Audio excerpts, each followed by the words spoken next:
Mhuri yeZimbabwe pazoshata manje nokuti tinoona kuti a citizen anonzi Brian Mari anonosungisa Zimbabwe Electoral Commission Zec achinoti aiwa they must run a fresh election due to various irregularities among them. Pakaipa mhuri yeZimbabwe saka ndinokuti kana usati wasubscribe achibva wasubscribe wolike wochina on the bell icon tambochana maupdates anokupa pano paZim New Live YTS.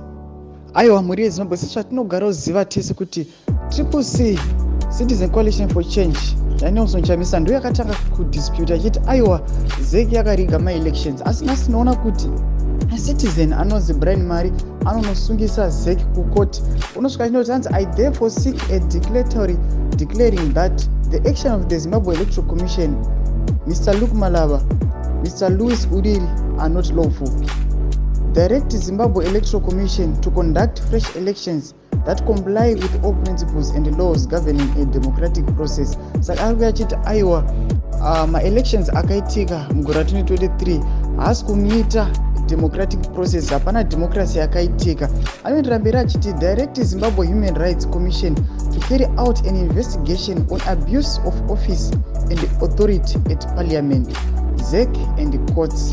Saka ari kuti aiwa Zec nemacourts vakaviolata materms emutemo, saka pafana kuti paitwa an investigation paonekwa kuti chii chakanyatsokuitika kuti ma-fresh elections agoitiwa.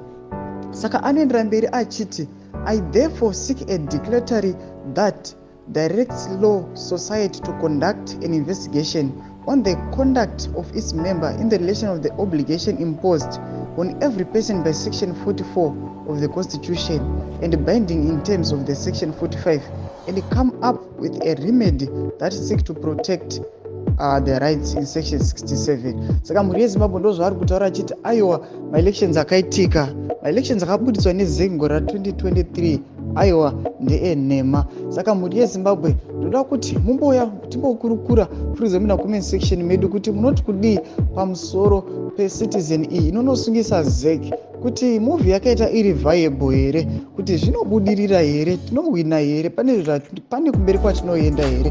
Kupfurikidza nekupinda mucomment section medu muchitipa maonero enyu, aiwa muchilaika kusubscribe pamwe chete nekutina on the bell icon. Muna mushana maupdates anokupai pano paZim New Live.